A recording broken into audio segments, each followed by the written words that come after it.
Hello everyone, welcome back to the channel. तो friends, हमारे आज की वीडियो में हम ट्रांसलेट करना सीखेंगे। हमारे पास कुछ सेंटेंसेस हैं, जैसे कि तुम्हारे पिता हमें जानते हैं, वह सुबह टहलने जाता है, मैं हर साल स्वतंत्रता दिवस मनाता हूँ।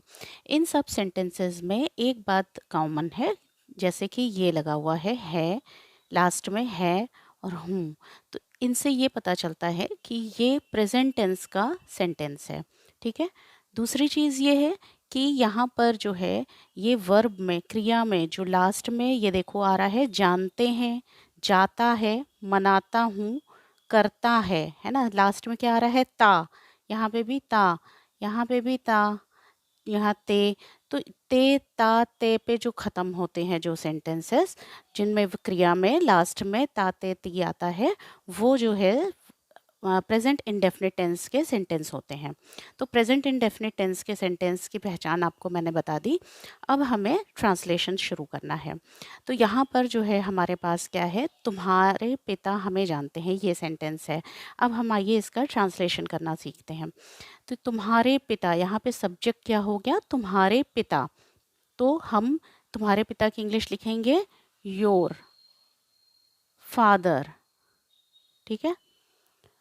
अब जो है ये तुम्हारे पिता किस तरह का सब्जेक्ट हो गया? योर फादर जो है वो सिंगुलर यानी कि एक वचन का सब्जेक्ट हो गया।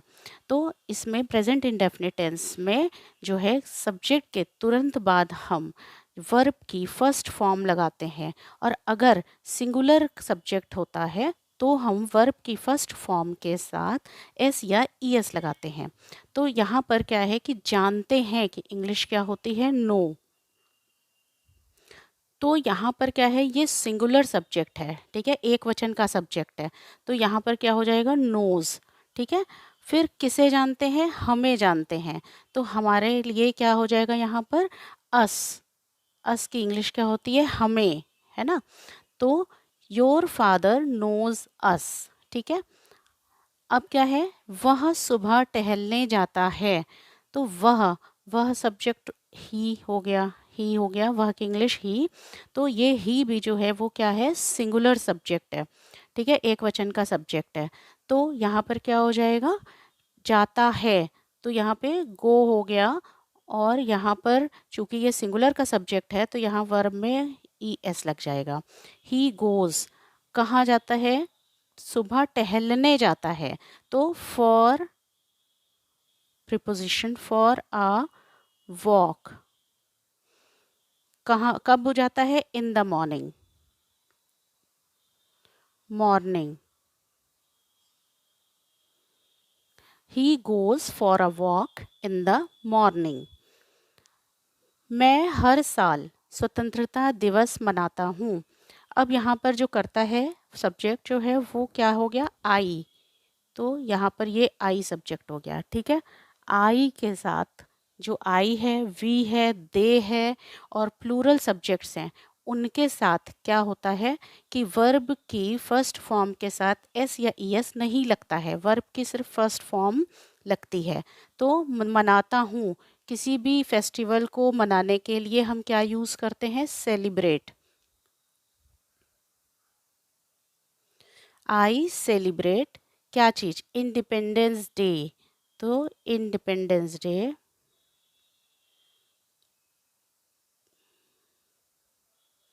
इंडिपेंडेंस डे हर साल, हर साल के लिए क्या हो जाएगा? Every year. I celebrate independence day every year. चलिए नेक्स्ट सेंटेंस पे चलते हैं। राजू बहुत बहस करता है। तो यहाँ पर जो सब्जेक्ट है, यहाँ पे राजू बहुत बहस करता है। तो राजू क्या है? सिंगुलर यानी कि एक वचन का सब्जेक्ट हो गया है, एक वचन का कर्ता हो गया है। तो इसके साथ वर्ब की फर्स्ट फॉर्म के साथ एस लगेगा। तो बहस करने की इंग्लिश क्या होती है? आर्ग्यू। आर्ग्यू। ठीक है। ARGUE, argue. अब इसी में क्या लग जाएगा? एस लग जाएगा। राजू आर्ग्यूज अ लॉट, मतलब बहुत बहस। Raju argues a lot, Raju बहुत बहस करता है। वे अपने शहर में गरीबों की मदद करते हैं। तो वे यानी कि दे क्या हो गया, बहुवचन का कर्ता हो गया, यानी कि प्लूरल सब्जेक्ट हो गया। तो इसके साथ जो है वर्ब की फर्स्ट फॉर्म में एस या एस नहीं लगेगा। मदद करने की इंग्लिश क्या हो जाती है, हेल्प। दे हेल्प किसकी मदद करते हैं, द पुअर गरीबों की। कहाँ पर करते हैं, अपने शहर में। इन अपने अपने आया है तो वे के लिए जो अपने आता है उसकी इंग्लिश होती है there. City, in there city, शहर की इंग्लिश क्या हो गई, सिटी। नेक्स्ट सेंटेंस है, हम पार्क में फुटबॉल खेलते हैं। तो हम हो गया वी, हम है मीन्स क्या हो गया कि वी हो गया और ये प्लूरल का सब्जेक्ट हो गया, यानी कि बहुवचन का कर्ता हो गया। तो यहाँ पर क्या है कि इसके तुरंत बाद हमें क्या करना है, सब्जेक्ट के तुरंत बाद हमें खेलने की इंग्लिश लिखनी है। तो हम क्या करेंगे, प्ले लिखेंगे, वी प्ले। लेकिन यहाँ पर एस या एस नहीं लगेगा क्योंकि ये प्लूरल है। फिर उसके बाद क्या चीज़ खेलते हैं, फुटबॉल, फिर फुटबॉल की इंग्लिश लिखेंगे। कहाँ खेलते हैं, पार्क में, तो मे की इंग्लिश हो गई in the park. We play football in the park. Sheena रोज तुम्हारा इंतज़ार करती है। तो शीना की इंग्लिश पहले लिख लेंगे, ये नाम है एक, तो लिख लिया शीना। अब शीना जो है वो क्या है, एक लड़की है, तो यानी कि एक वचन है, तो इसके साथ जब वर्ब लगेगी तो उसमें एस या एस लगेगा। तो अब यहाँ पे इंतज़ार करने की इंग्लिश क्या होती है, वेट। अब इसमें लग जाएगा एस।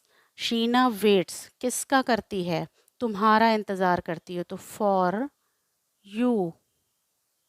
कब करती है, रोज़, तो यहाँ पे डेली या एवरीडे भी लगा सकते हैं। Sheena waits for you daily या Sheena waits for you every day. Next sentence हो गया, रवि 7 बजे अपनी दुकान खोलता है। तो यहाँ पे क्या हो जाएगा, रवि, रवि भी क्या है, एक वचन का सब्जेक्ट है ना। तो यहाँ पर रवि एक लड़का है या पुरुष है जो भी है, तो वो क्या है, एक वचन का सब्जेक्ट हो गया। तो रवि, इसके साथ क्या, रवि एक दुकान खोलता है, खोलता है कि इंग्लिश क्या हो जाएगी, ओपन। इसके साथ एस लग जाएगा, वर्ब की फर्स्ट फॉर्म के साथ एस लग गया, रवि ओपन्स क्या चीज़, अपनी शॉप, तो अपनी दुकान, हिज। रवि के साथ आया है तो क्या है, हिज लगा है। शीना के साथ आया होता अपना तो क्या होता, हर लगता, तो हिज शॉप। कितने बजे, एट 7 AM। यहाँ पर AM या PM नहीं पता चल रहा है, लेकिन ये कॉमन सेंस एक लगा लेते हैं कि मॉर्निंग का होगा। या फिर अगर हमें यहाँ पे ये नहीं बताना लिखा हुआ है कि AM है, तो हम इसे 7 o'clock कर सकते हैं, एट ओ क्लॉक। ठीक है, Ravi opens his shop at 7 o'clock। ठीक है, इस कंपनी को मेरा भाई चलाता है, इस कंपनी को मेरा भाई चलाता है। तो यहाँ पर क्या हो गया, मेरा भाई सब्जेक्ट हो गया, मेरा भाई। तो यहाँ पे माई ब्रदर। अब ये क्या हो गया, सिंगुलर का सब्जेक्ट हो गया। ठीक है, तो एक वचन का सब्जेक्ट हो गया ये। तो अब इसके साथ जो क्रिया लगेगी, वर्ब लगेगा, वो क्या हो जाएगा, उसमें एस लग जाएगा, तो चलाता है। जब किसी कंपनी को चलाने की बात चलती है तो वहाँ पर रन्स, ये हो गया रन, तो इसमें एस लग गया, रन्स हो गया, माई ब्रदर रन्स दिस, इस कंपनी है ना, तो this company, my brother runs this company. तो फ्रेंड्स, होप करती हूँ कि ये वीडियो आपको अच्छी लगी होगी। तो प्लीज़ चैनल को सब्सक्राइब करिएगा और वीडियो को लाइक करिएगा। Thank you so much.